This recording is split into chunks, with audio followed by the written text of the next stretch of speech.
कई बार अभी रिसेंटली हमने शाहरुख खान का केस भी सुना था कि शाहरुख खान ने भी विशेष पूजा कराई थी जब उनके बेटे आर्यन के ऊपर केस हुआ था, ड्रग्स का हुआ था। इसमें भी सच्चाई है? शाहरुख खान ने पूजाएं कराई थी, लेकिन उनकी पूजाओं में कुछ नकारात्मक पूजाएं नहीं हाँ। थी तमन्ना। उन्होंने बहुत सकारात्मक तरह की पूजाएं करवाई थी। अलग अलग मंदिरों में उन्होंने अपने बेटे के नाम के जाप करवाए थे, महामृत्युंजय जाप करवाए थे, मृत संजीवनी जाप करवाए थे। उन्होंने विशेष उपाय किए थे जिन्हें हम यूँ कह देते हैं अरे इन उपायों से कुछ नहीं होता। उन्होंने विशेष उपाय किए थे। उनकी वाइफ ने जाके अनगिनत जेलों में खाना बांटा है, कैदियों को खाना खिलाया है। उन्होंने बहुत सारे लोगों की बेल करवाई है जिनके पास पैसे नहीं थे बेल कराने के लिए। उन्होंने बेल करवाई है लोगों की। ये तमाम उपाय कई लोग ऐसे हैं जिनके ऊपर गलत चार्जेस लगे हुए थे, जो बेवजह किसी उसमें फंसे हुए थे, लेकिन उनकी तरफ से वकील नहीं था कि वो उनके लिए खड़ा हो सकता। शाहरुख खान ने बड़ी मदद करी है उस समय में लोगों की। और मैं तो कहती हूँ कि अगर आपके बुरे वक्त से आप इतना संभल जाते हैं कि अगर आज जो चीज़ हमारे साथ हो रही है, जबकि वो जो पूरा सब कुछ हुआ उसमें वो मतलब जो दोष था वो तो था ही ना, लेकिन अगर आप अपने एक बुरे वक्त से ये सीख जाते हैं कि मेरी एक गलती ने मुझे लोगों के दर्द का एहसास करा दिया, तो मैं मानती हूँ ये बहुत बड़ा पुण्य है। बिल्कुल।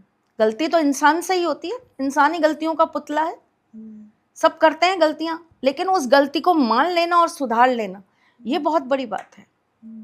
क्या आज भी एस्ट्रोलॉजी और वास्तु जो है वो बड़े लोगों को इन्फ्लुएंस करता है? 100%। सलमान खान ने तो कितनी बार ऐसा बताया है कि मेरे घर के अंदर, उन्होंने तो अपने बहुत सारे इंटरव्यूज के अंदर बताया कि मेरी मम्मी ने तो मेरे घर के अंदर बहुत वास्तु के चेंजेस करे। अरे सुनीता आहूजा को ले लीजिए आप। एक तरफ तो ये कहती हैं कि ये पंडित आते हैं, गोविंदा को पटाते हैं, उनसे लाखों लाखों रुपए ले जाते हैं, फिर आपको थोड़े दिनों बाद वही पंडितों के साथ पूजा करती हुई बगलामुखी मंदिर में, बगलामुखी मंदिर में पूजा फ्री में हो गई। पंडितों ने उनको फ्री में पूजा करके दे दी। ऐसा क्या कर दिया उन्होंने भाई? कोई भी ब्राह्मण अपनी दक्षिणा के बिना वो पूजा पूर्ण कर गया और उसका फल उनको मिल गया, ये कैसे पॉसिबल है?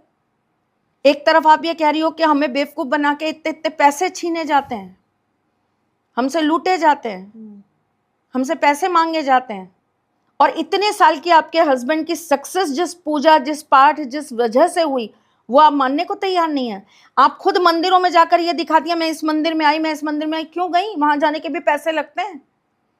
घर से निकलोगे पेट्रोल खर्च करो। मोदी जी ने कहा है घर में ही बैठो, मत जाओ, आपको जरूरत नहीं है मंदिर जाने की। जिसके भाव पुजारियों के लिए इतने गलत है, ब्राह्मणों के लिए इतने गलत हैं, वो क्या तो भगवान से अपना दिल लगाती हूँ, वहां जाकर भी देखती हूँ अरे इन्होंने तो हार पहन रखा है, कौन चढ़ा के गया इनको? जो अपने पति के लिए इतना बुरा बोल सकती हैं।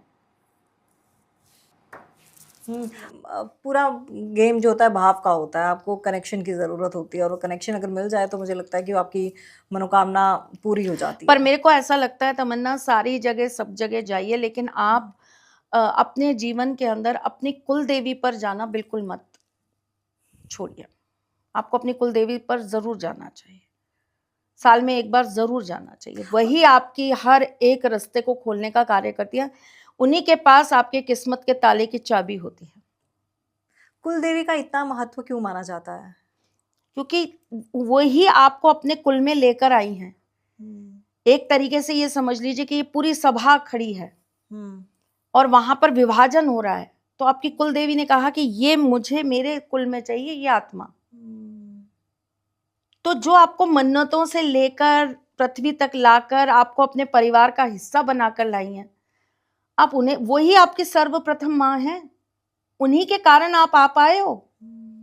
आपकी माँ भी आपको तभी जन्म दे सकती है अगर आपकी कुलदेवी आपसे प्रसन्न हो। कुलदेवी रुष्ट होंगी, वो वंश नहीं चलेगा, उस वंश में बच्चे नहीं हो पाएंगे। तो कुल देवी ही प्रमुख है, कुल देवता भी प्रमुख, लेकिन कुल देवता आपके कार्यों को सिद्ध करने के लिए प्रमुख है। कुल देवी तो आपके हर सुख हर दुख की साथी है, माँ है वो तो आपकी। हमारे यहाँ तो शादी होती है तो फेरे पहले वहाँ लिए जाते हैं, उसके बाद हम जाते हैं। क्या तंत्र और वेल्थ को जोड़ के देखा जा सकता है? बिल्कुल। जैसे कैसे? बहुत सारी ऐसी तांत्रिक क्रियाएं हैं जिनसे आपकी पैसों की, आपके खजाने की, आपके धन की वृद्धि होती है, और ये पॉजिटिव है।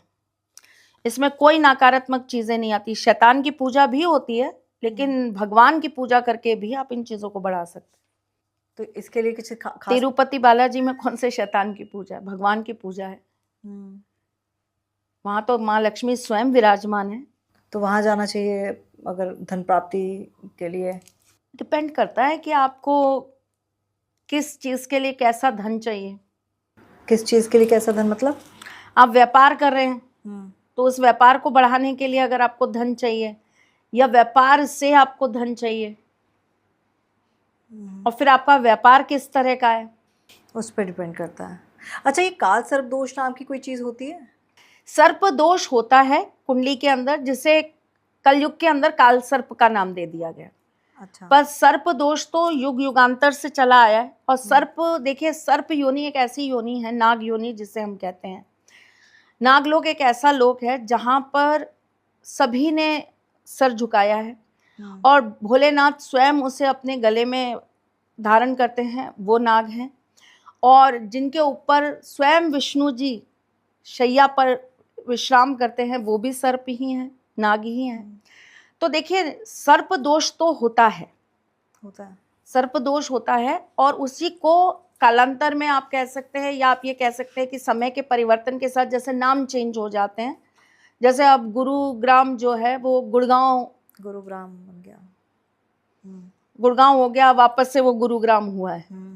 तो इसी तरीके से, क्योंकि वो गुरुओं का ग्राम था, गुरुओं का गांव था, अब वो बदल के गुड़गांव हुआ, फिर गुड़गांव से वापस से अभी गुरुग्राम हो रहा है। ऐसे बहुत सारी चीजें जिनके नामों में परिवर्तन आया। तो ये तो वो है कि समय के साथ उस चीज के नाम में परिवर्तन आया, पर सर्प दोष तो होता है। सर्प दोष जैसी चीज कुंडली में आज नहीं, बहुत पहले से वर्णित है। और ये काल सर्प दोष करता क्या है? तरक्की, वृद्धि, उन्नति, पैसा, ये सब रोक देता है। आपको रोग, अशांति, ग्रह कलेश ये देता है, गुप्त शत्रु बढ़ा देता है, जीवन के अंदर आपके परेशानियां और दुख कलेश बढ़ा देता है। और इसकी पूजा नासिक में ही होती है? नहीं, अलग अलग जगह पे होती है। नासिक होती है, आपके उज्जैन में होती है, गंगा के घाट पर भी होती है। क्या ऐसा कुछ है कि नासिक में पूजा ज़्यादा मतलब इसकी? हाँ, असरदार होती है। तो ऐसा क्यों अलग अलग मंदिरों में? पर उज्जैन में भी बहुत असरदार होती है। पूजा अनिवार्य है मतलब इसकी कराना काल सर्प दोष की, या फिर कुछ उपाय करके किया देखा जाता है कि कैसा काल सर्प है। अगर वो दोष आपके लिए फायदेमंद भी है तो बिल्कुल मत कराइए।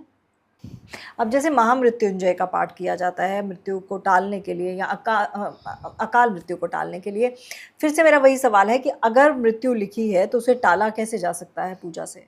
क्या पता ये लिखा हो कि मृत्यु को टालना है, उसके लिए प्रयास कर लो।